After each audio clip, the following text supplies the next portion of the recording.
जब तक सरकारें मूलभूत सुविधाओं की तरफ ध्यान नहीं देती तब तक हमारा देश विकसित नहीं हो सकता और नई रोजगार उपलब्ध हो सकता और नई औद्योगिक क्षेत्र में क्रांति आ सकती। खास करके ज़मीन से लेकर के बिजली, सड़क, पानी की ये जो मूलभूत सुविधा है, जब तक तैयार नहीं होते सड़कें आदि, तब तक हमारे देश उन्नति नहीं कर सकता और नए युवाओं को रोजगार मिल सकता और नई कह सकते हैं कि औद्योगिक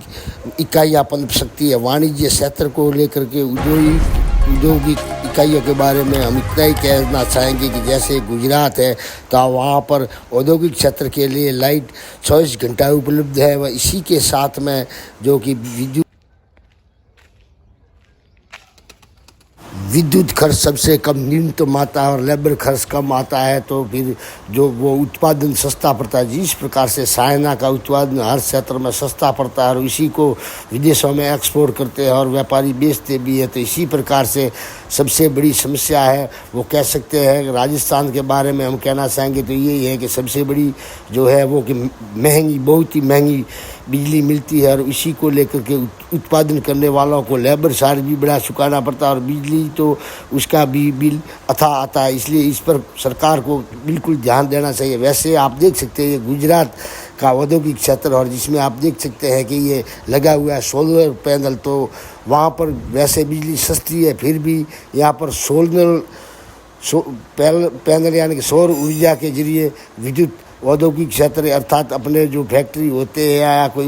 भी होती है वाणिज्य इकाई जहाँ पर उत्पादन होता है, तो वहाँ पर ऐसे संयंत्र लगा देते हैं ताकि उनको अधिक बिल न भरना पड़े। अर्थात एक बार में बैंक से लोन लेने के बाद में विद्युत का ढांचा खड़ा किया जाता है सौर ऊर्जा का, जो जिससे उत्पादन होता रहता है और उनको एक बार कीमत चुकानी पड़ती है। बैंक से ब्याज पे लोन ले करके ये थोड़ी थोड़ी किस्तों में जिस प्रकार से बिजली का बिल आता है उससे भी लगभग कम मात्रा में शुल्क महीने की EMI चुका करके वो अपना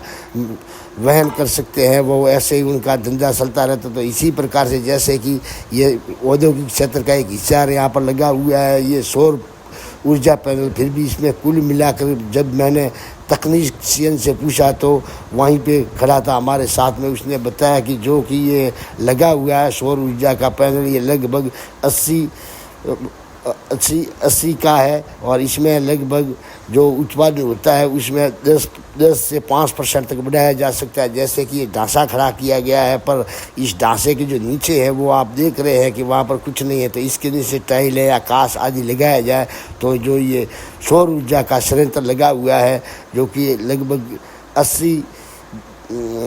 किलोवाट का है और अगर जो इसके नीचे टाइल या कांच आदि लगा दिया जाए तो इसका उत्पादन बहुत ही बढ़ जाएगा। वैसे जब धूप नहीं होती है तभी थोड़ी बहुत ऊर्जा निकलती है, अर्थात उनका काम नहीं रुकता है, तो इसी प्रकार से उत्पादन सस्ता पड़ता है और ऐसे ही ग्रोथ करती है। जैसे कि इसके नीचे देख सकते हैं आपके कितनी मजबूती से इंगलों पर खड़ा किया गया है ये ढांचा, तो इसको लेकर के ये आश्वस्त है, यानी कि सालों साल 25 साल की लगभग गारंटी होती है, तो 25 साल तक इसको देखने की कोई आवश्यकता नहीं होगी। वह ये बिजली मतलब लगभग इसके आता 50-60 हज़ार या लाख रुपये का बिल, तो वो बिल अब नहीं आएगा। तो इसी से ये स्वतंत्र हो जाएगा, लोन आदि भी बाद हो जाएंगे। परंतु शोचनीय बात यह है कि जहाँ पर बिजली सस्ती है वहाँ पर भी लोग ये सौर ऊर्जा लगा कर